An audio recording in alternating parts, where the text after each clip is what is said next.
Hi guys, आज मैं बात करने वाला हूँ एक ऐसी कंपनी के बारे में जिसकी कॉन कॉल का एक स्क्रीनशॉट, कॉन कॉल ट्रांसक्रिप्ट का एक स्क्रीनशॉट पिछले काफ़ी कुछ दिनों से एक्स पे बहुत ज़्यादा ट्रेंड में रहा है। एंड अगर मैं बात करूँ कंपनी के बारे में तो कंपनी का नाम है आर्केड डेवलपर्स। एंड उसका वो जो स्क्रीनशॉट है, वो जो कॉन कॉल का जो स्क्रीनशॉट है, वो काफ़ी ज़्यादा बड़े बड़े अकाउंट्स ने रीपोस्ट किया है एंड उसके बारे में लोग बहुत ज़्यादा बात कर रहे हो। हम जानते हैं बेसिकली इस वीडियो में कि ये कंपनी बेसिकली करती क्या है एंड कंपनी का ये इतना ज़्यादा ट्रेंड में क्यों आ गया है अचानक से। काफ़ी रिसेंटली कंपनी का आईपीओ हुआ था। एंड अगर मैं स्क्रीनशॉट की बात करूँ तो स्क्रीनशॉट में बेसिकली क्या लिखा हुआ था कंपनी का, अगर मैं आपको मार्केट कैप बता दूँ, अभी 3,000 करोड़ का है। उनका FY24 का सेल्स 600 अराउंड 635 करोड़ था, ठीक है, अराउंड 600 करोड़ का उनका सेल्स था। ये लोग कह रहे हैं कि with in the next 5 years ये लोग 10,000 करोड़ का रेवेन्यू करेंगे, ठीक है, 2,000 करोड़ का ये लोग प्रॉफिट निकालेंगे, उसमें से 20% प्रॉफिट मार्जिन के साथ, ठीक है। लेट दैट सिंक इन।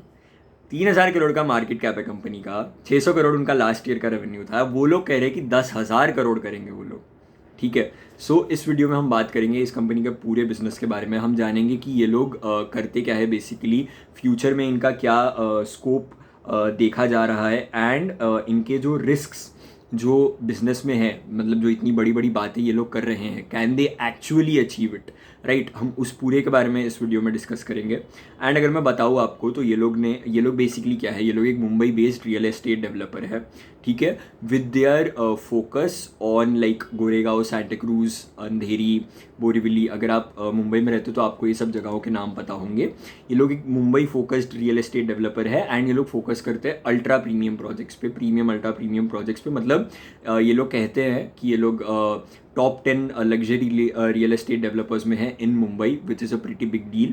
अगर मैं बात करूँ कंपनी की हिस्ट्री के बारे में तो it is like they have completed around 31 plus projects, 5.5 million plus square feet of real estate has been developed and sold. 5,500 से ज़्यादा फैमिलीज़ को इन्होंने अपने यहाँ घर बेचे हुए हैं and 2 million plus square feet अभी करंटली अंडर डेवलपमेंट में है कंपनी का। एंड अगर मैं बात करूँ रियल एस्टेट डेवलपमेंट में, इस साल पूरे FY24 में इन्होंने अराउंड 15.5 एकर्स प्लस का लैंड अक्वायर किया है, जिसका GDV जो रहता है वो अराउंड 8,500 करोड़ के ऊपर है। मतलब ये लोग इतना ज़्यादा इसमें से अपना पैसा निकाल सकते हैं। लाइक 15.5 एकड़ में से ये लोग 8,500 करोड़ तक के प्रोजेक्ट्स बना सकते हैं। एंड अगर मैं बात करूँ इनके जो ऑनगोइंग प्रोजेक्ट्स है, अगर कुछ ऑनगोइंग प्रोजेक्ट्स, कंप्लीटेड प्रोजेक्ट्स की बात करूँ तो people living in Mumbai would like know them. So just give me a second. Yes, तो अगर मैं इनके कंप्लीटेड प्रोजेक्ट्स के बारे में बात करूँ तो साउथ मुंबई में कारमाइकल रोड पे, तारडियो में, मसगांव में इन्होंने काफ़ी सारा प्रोजेक्ट्स किए हुए हैं। एक एक प्रोजेक्ट इन्होंने साउथ मुंबई में किया हुआ है। वेस्टर्न सबर्ब्स में इन्होंने Virar, Vasai, Mira Road, Borivali, Kandivali, Malad, Goregaon, Vile Parle and Santacruz में किया होगा। So people who are not living in Mumbai, please don't get bored. ये सिर्फ मैं जगहों के नाम बता रहा था for people who live in Mumbai, ताकि उनको सेंस मिले कि यहाँ पे ये जो प्रोजेक्ट्स है ये कहाँ कहाँ एक्चुअली अवेलेबल है। एंड अगर आपको लग रहा होगा तो विले पार्ले में इनके सबसे ज़्यादा प्रोजेक्ट्स है, ठीक है, कंप्लीटेड इन्होंने किए हुए हैं। एंड अगर मैं बात करूँ इनके ऑनगोइंग प्रोजेक्ट्स पे तो इनके ऑनगोइंग प्रोजेक्ट्स भी अभी काफ़ी ज़्यादा जगहों पे चल रहे हैं, जिनका प्रोजेक्टेड टर्नओवर अगर मैं बताऊँ आपको, जो इनके ऑनगोइंग प्रोजेक्ट्स है उसका अराउंड 3,317 करोड़ आता है according to the last investor presentation. And अगर मैं बात करूँ तो इसमें से जो 4 प्रोजेक्ट्स है उनका OC मिल चुका है। अब बेसिकली OC क्या होता है, दैट इज़ ऑक्यूपेंसी सर्टिफिकेट। ये रेरा जो है हमारी रियल एस्टेट की रेगुलेटरी बॉडी जो है वो ये सर्टिफिकेट इशू करती है, सर्टिफाइंग की जो बिल्डिंग को सारे अप्रूवल्स मिल चुके हैं and you can move into the building. Occupancy certificate इसे कहा जाता है। एंड विदाउट दैट, उसके बिना अगर आप फ्लैट्स बेचते हो तो ऑब्वियसली लोग खरीदते हैं, but like you can't register a society without an OC, so it is completely illegal, right. तो OC आना मतलब ये रेगुलेटरी अथॉरिटी से is a pretty big deal. And deadline से पहले आना वो तो मतलब नेक्स्ट लेवल हो जाता है। एंड अगर मैं बताऊँ तो इस साल में इन्होंने 4 से ज़्यादा प्रोजेक्ट्स में इनका जो OC है वो बिफोर डेडलाइन आया है इनके पास। मतलब अगर मैं बताऊँ आपको, Arkade Crown, Arkade Aspire, Arkade Aura and Arkade Prime, ये इनके 4 प्रोजेक्ट्स हैं जो कि बोरीवली, गोरेगांव, सांता क्रूज एंड अंधेरी में है, इनका जो ओसी है वो बिफोर डेडलाइन आ चुका है। बिफोर द डेडलाइन इनका ओसी आया है, which is like pretty amazing for a real estate company, right? Because OC आना सर्टिफाइज कि जो गवर्नमेंट है आपको सारे अप्रूवल्स मिल चुके हैं and you can move into the building, right? And अगर मैं बताऊँ आपको तो इनका जो एवरेज कंस्ट्रक्शन पीरियड है which is from CC to like OC. अभी सीसी क्या होता है? Basically CC is commencement certificate, मतलब ऑब्वियसली आप जब प्रोजेक्ट स्टार्ट करते हो तो आपको सीसी देती है गवर्नमेंट, मतलब आप एक्चुअल में कंस्ट्रक्शन स्टार्ट कर सकते हो। OC is when the building actually gets completed and सारे इंस्पेक्शन हो जाते हैं, फायर इंस्पेक्शन, वाटर इंस्पेक्शन, मतलब सारे इंस्पेक्शन हो जाते हैं, उसके बाद आपको ओसी भी मिल जाता है, राइट? तो सीसी से लेके ओसी के बीच में इनका जो एवरेज टाइम है जिसमें ये लोग प्रोजेक्ट्स अपने बना रहे हैं, लास्ट 3 प्रोजेक्ट्स इन्होंने 25 से 26 मंथ्स, मतलब लेस देन 3 ईयर्स में इन्होंने बनाए हैं, ठीक है? That is their construction time. And अगर आप मुंबई से नहीं हो तो let me just tell you, 2 से 3 साल में बिल्डिंग कोई भी नहीं बनती मुंबई में, ठीक है? It is like very unheard of.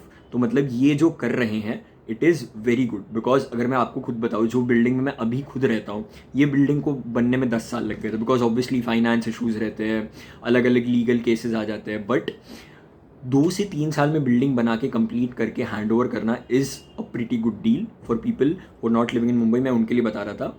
And अगर मैं आपको बताऊँ तो इन्होंने, जैसे मैंने आपको बता दिया, 15.5 एकड़ का लैंड अक्वायर किया है, लैंड पासेस अक्वायर किए in this entire financial year, right? And अगर मैं बताऊँ एरिया सोल्ड, इन्होंने कितना एरिया एक्चुअल, अभी मैं आपको इसके बेसिकली की KPIs बता देता हूँ, कुछ कुछ की परफॉर्मेंस इंडिकेटर्स, जिससे आप बेसिकली कंपनी का पूरा ओवरऑल परफॉर्मेंस जज कर सकते हो।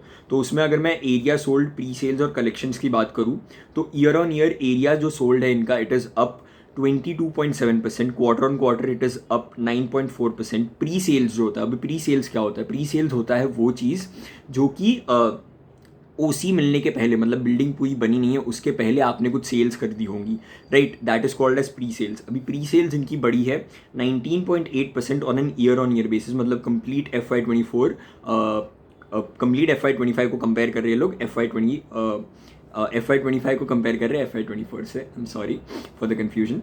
एंड अगर मैं बात करूँ क्वार्टर ऑन क्वार्टर इनकी जो प्री सेल्स है वो बड़ी है अराउंड 10.6% से।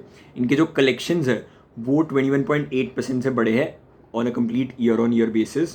And quarter on quarter basis पे ये जो कलेक्शंस है वो बढ़े हैं अराउंड 35% से, ठीक है? एंड इनके जो अपकमिंग प्रोजेक्ट्स है वो ये लोग मलाड, दहीसर, गोरेगांव वेस्ट में भी लेके आने वाले हैं। प्लस इन्होंने अपने IPO में अराउंड 400 करोड़ रेज किया था, वो 400 करोड़ ये लोग थाने में एक लैंड अक्वायर करने वाले हैं, उसमें ये लोग ये पैसा यूज़ करने वाले हैं।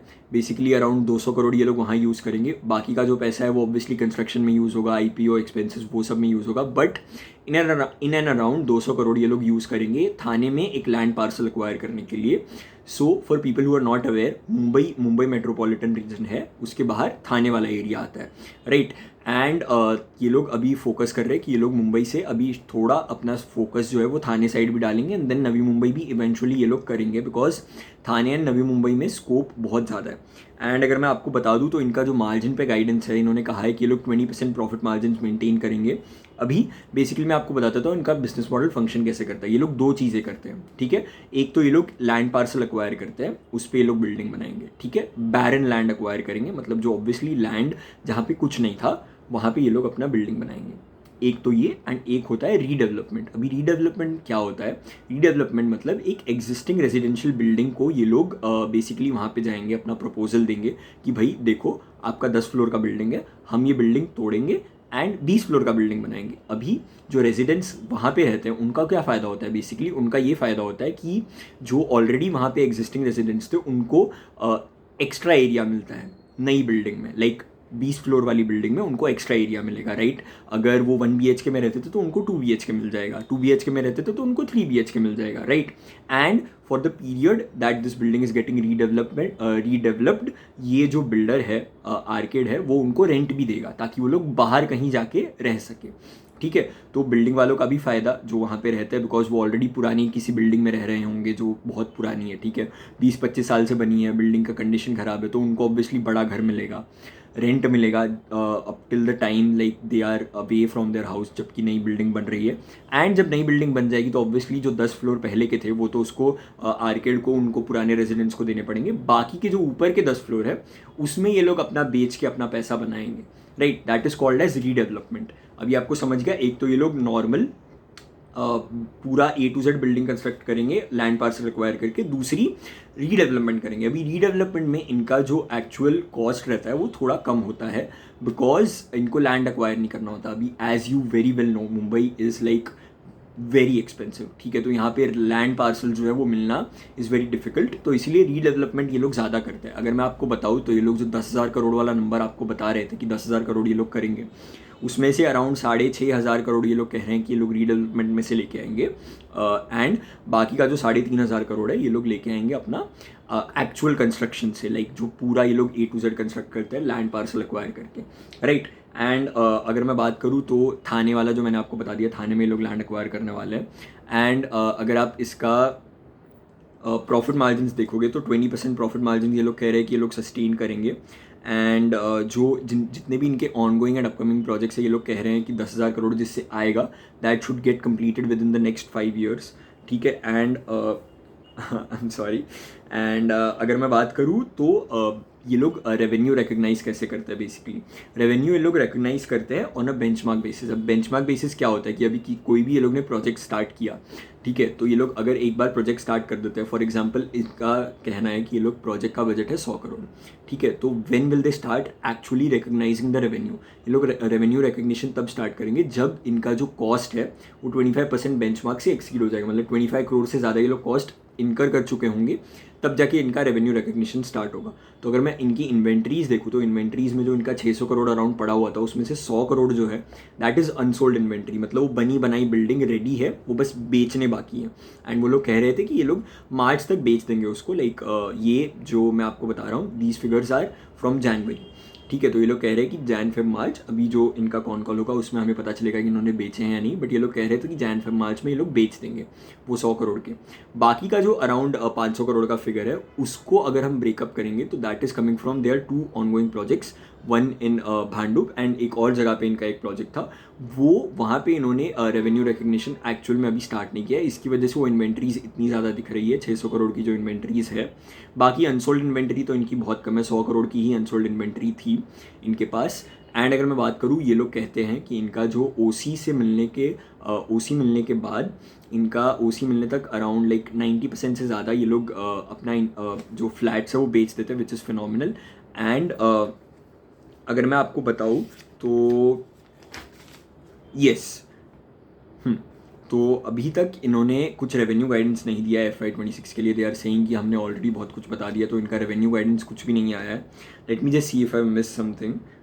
Yes, main important part, company net debt free है, ठीक है। इनका अराउंड 70 करोड़ का डेट है इनके pass on their books. And अगर मैं देखूँ तो इनका कैश एंड कैश इक्विवेलेंस बहुत ज़्यादा है, तो ये लोग नेट डेट फ्री है, right, which is quite good for a real estate company. And एक और चीज़, इनका जो ROCE है, return on capital employed, it is phenomenal. 45% का ROCE आया है इनका आफ्टर द Q3 रिजल्ट्स। उसके पहले इनका 36% का ROCE था, बट अभी ये लोग 45% के ROCE पे बैठे हैं। अगर मैं बात करूँ लोढ़ा डेवलपर, जो इंडिया का सबसे बड़ा डेवलपर है बाय फार, या DLF अगर आप देख लो जो सबसे बहुत ज़्यादा बड़ा एक डेवलपर है, उनका ROCE इज़ लाइक 9%, 10%, 15%। आप कोई भी रियल एस्टेट प्लेयर उठा के देख लो, इतना ROCE किसी का भी नहीं होता है, विच इज़ फिनोमिनल, ठीक है। एंड अगर ये लोग ROCE इतना मेंटेन कर पाए, इट विल बी अमेजिंग, ठीक है, गोइंग फॉरवर्ड। एंड अगर मैं बात करूँ एक और पॉजिटिव चीज़ के बारे में, तो जैन फेब मार्च, 3 महीनों में प्रमोटर जो हैं इनके, उन्होंने अराउंड 5 लाख शेयर्स एक्वायर किए। उनका acquisition cost around like 7.49 crore आया है। एंड कंपनी का बेसिकली जो प्रमोटर्स का होल्डिंग है that is around like 70%, plus इन्होंने जो 7.5 करोड़ का लास्ट 3 महीनों में प्रमोटर ने खरीदा है, which is also showing confidence, right, in the promoter, मतलब obviously in the business promoter का बहुत ज़्यादा कॉन्फिडेंस है, heavy skin in the game, right. अब ये जो इतना सब था, that was the good part about the business.